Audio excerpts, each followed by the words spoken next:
Netizen Indonesia beramai-ramai mencoba keberuntungan seperti Gozali Everyday, pemuda yang menjual non-fungible token alias NFT foto selfie yang mendadak viral di internet. Gozali berhasil mendapatkan keuntungan hingga 1,5 miliar rupiah dari penjualan NFT Gozali Everyday tersebut. Ingin cuan seperti Gozali, warganet Indonesia ramai-ramai mengikuti jejak Gozali dengan cara menjual NFT di platform OpenSea. Warganet Indonesia tak hanya menjual foto selfie, melainkan foto makanan hingga foto kartu tanda penduduk layaknya berjualan di platform e-commerce. Dilansir dari Kompas Techno Minggu 16 Januari 2022 pagi, pengguna bisa dengan mudah menemukan NFT foto makanan yang dijual netizen Indonesia dengan kata kunci makanan di OpenSea.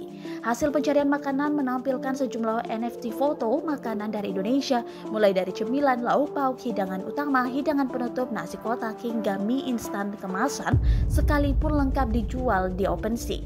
Adapun makanan yang dijual sebagai NFT seperti mie cirambai, cilor, martabak, tempe tahu, rendang, stik, mie kuah, nasi kuning, soto ayam, bakso, pasta, ramen, hingga puding dan bermacam jenis kue. Bahkan ada pula yang menjual foto saat kegiatan tumpengan, juga ikut dijual sebagai NFT.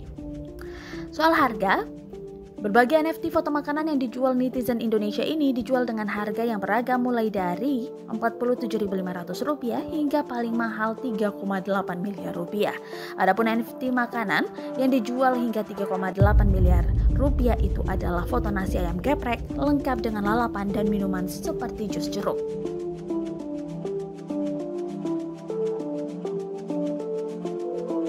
Terima kasih sudah nonton. Jangan lupa like, subscribe, dan share ya.